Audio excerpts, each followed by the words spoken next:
Finally जो लोग Malaysia के अंदर इल्लीगल थे, मलेशिया के अंदर विज़िट वीज़ा पे आए थे या किसी भी तरीके से मलेशिया के अंदर उन्होंने इल्लीगल एंट्री की थी या लीगल एंट्री की थी और ओवरस्टे हो गए थे।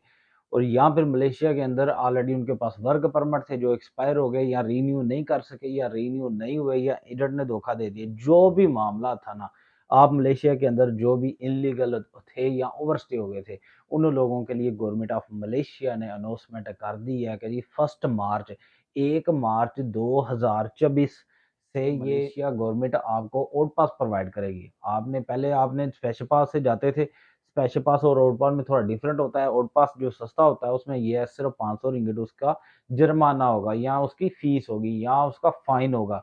अगर आप स्पेशल पास लेते थे उसमें ये होता था कि आपने स्पेशल पास अगर 6 माह है तो उसको 1100 आप जानती हैं और 6 माह से ज़्यादा है तो आपको उसको 2100 और 1 साल से ज़्यादा ओवरस्टे हो या इल्लीगल हो तो 3100 रिंगट जुर्माना या फाइन होता था। मगर इसके अंदर जो कंपाउंड है वो सिर्फ़ या जुर्माना है या फाइन है वो सिर्फ़ 500 रिंगट आपने अदा करने जा सकते हो। अब मैं एक्सप्लेन करूँगा इसका प्रोसेस क्या है। आज से 2 साल पहले जो ओड पासेस स्टार्ट हुए थे उसका प्रोसेस ये था कि स्टार्ट के ऊपर उन्होंने कहा था कि अपॉइंटमेंट लेके आप आ जाओ। इमिग्रेशन में जाते थे, लंबी-लंबी लाइनें लगी होती थी, 100-200 लोगों की लाइनें लगी होती थी।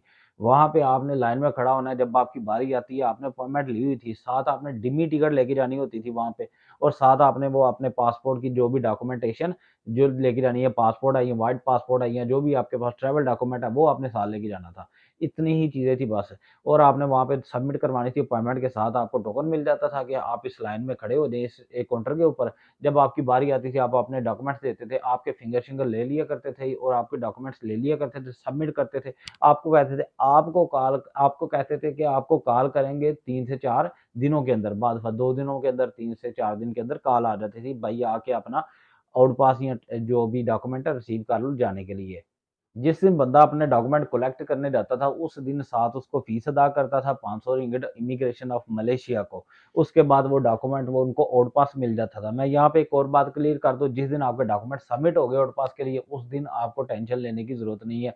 अब आप मलेशिया के अंदर वो टेंशन या परेशानी लेने की ज़रूरत नहीं है कि यार वो इमिग्रेशन वगैरह पकड़ लेगी, ये वो सारा कुछ, क्योंकि आप एक लीगल प्रोसेस से गुज़र रहे हो। सेकंडली बात, जिस दिन आपको ओड पास मिल जाएगा, उस दिन से भी आपको टेंशन लेने की ज़रूरत नहीं है।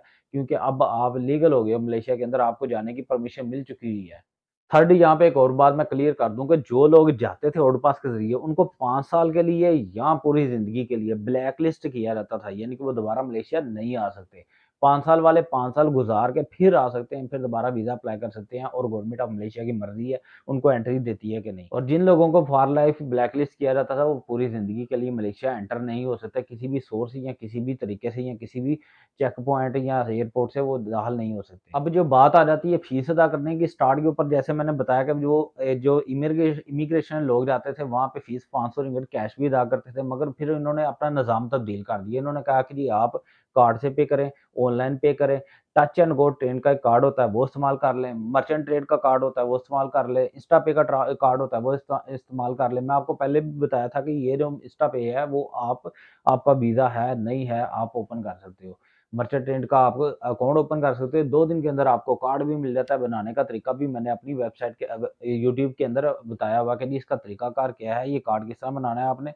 कार्ड आपको आपके घर में 18 रिंगट उसकी फीस होती थी, तो वो आपके घर में आ जाएगा। अब इसका मैं ड्यूरेशन भी बता देता हूँ कि ये कितनी देर तक ओपन रहता है। बाद दफ़ा ये 6 माह तक ओपन रहता है, बाद दफ़ा ये 1 साल तक ओपन रहता है। ओड पास का प्रोसेस ये डिपेंड करता है गवर्नमेंट का कि कितनी देर तक आपको रिलीफ देती है। उसके बाद गवर्नमेंट ऑफ मलेशिया ने जब ये कार्ड का सिस्टम जारी कर दिया कि जी भैया आप कार्ड से पेमेंट करो, उसके बाद उन्होंने एक और काम कर दिया, उन्होंने फास्ट ट्रैक सिस्टम मुतारिफ करा दिया।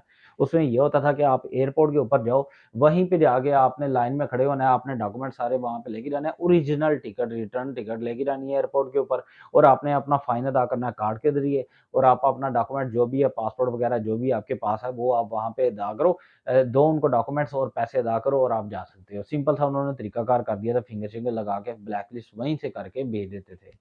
उसके लिए ख़ास तौर पे उन्होंने काउंटर रखे होते थे, इतने नंबर काउंटर के ऊपर आप जाओ तो आपका ये प्रोसेस होगा ओड पास का, वहाँ से आप डायरेक्टली अपने कंट्री जा सकते हो। ये था प्रोसेस 2 साल पहले का कि जो लास्ट टाइम ओड पास बंद हुए हैं, ओड पास का जो प्रोसेस था वो ये था। इस दफ़ा वाला जो प्रोसेस है वो गवर्नमेंट ऑफ मलेशिया ने अभी इश्यू नहीं किया।